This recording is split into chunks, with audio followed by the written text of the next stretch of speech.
give is a speech like the one you saw the Prime Minister of the country that fought with America. Haiti, no. No, in Vietnam. Oh, Vietnam. The Prime Minister gave a very simple speech. He said, you have a country where your minister comes and sits with me, and they are having these wonderful bloated ideas about their future, and how the country is optimistic and Kenya is a great land and all that. But when he looks at the intent and purpose of whatever these people are listening and talking about, the intent is not there. Mm-hmm. In other words, the problem we have with our country, and I'm so really happy to hear what Kabando is saying. We are the only country that we use logic from wherever we pick it, so that then we begin to minimize ourselves. When you're trying to, for example, go for community nationalism, they call you a tribalist. When you begin to talk about we need to have our resources being manufactured in Africa so that we can then employ our people, you are then called radical. Yes. When you begin to talk about good governance on how we are going to manage our resources and our people and make sure that we provide the social, the social-cultural network, nets which are going to take care of our most vulnerable and most unsuccessful in society, we are seen as people who are either drunk or something. And what we have been saying is, we have a capitalistic system that is making Kenyans become excessively individualistic. Success is measured by how many billions and tons of oil you have, how many billions and tons of gold you can steal from the continent. The Kenyans used to steal 10 million and everybody would shake.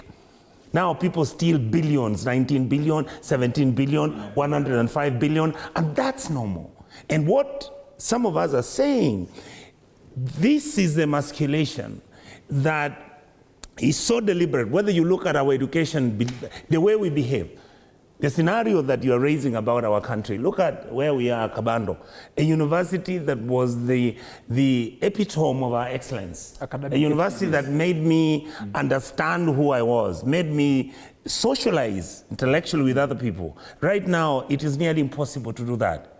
We have taken our institutions and purely for no reason at all, but to steal resources from those institutions, they are all bankrupt and broke. And I spoke this in Parliament once. And now the leadership are building their new universities, their new schools, where public schools and public universities are dying. True. Because they think that these poor people who are down here need to look for some miracle to raise the money to go to the university they're building. And what we are saying is, public good is as good as you want to tell me you are. When I see President Ruto talk about the economy is doing well, I say, Mr. President, I don't know which country you live in. I don't understand which country lives in. He's talking about, oh, Tifa is writing that President Ruto has done infrastructure. Please name me one.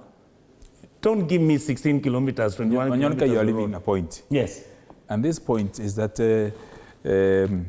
without being unfair to President Ruto, it is very clear to us who can assess and analyze that he is rash to build the castles.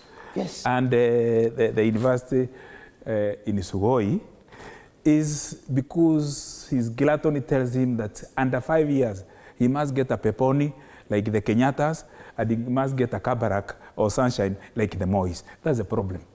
And what we are saying is greed. And what we are saying, how lovely would it be that the president was talking, you know, Dibal, I thought he was giving his year address at the Senate or National Assembly. That's what I thought he was trying to do. But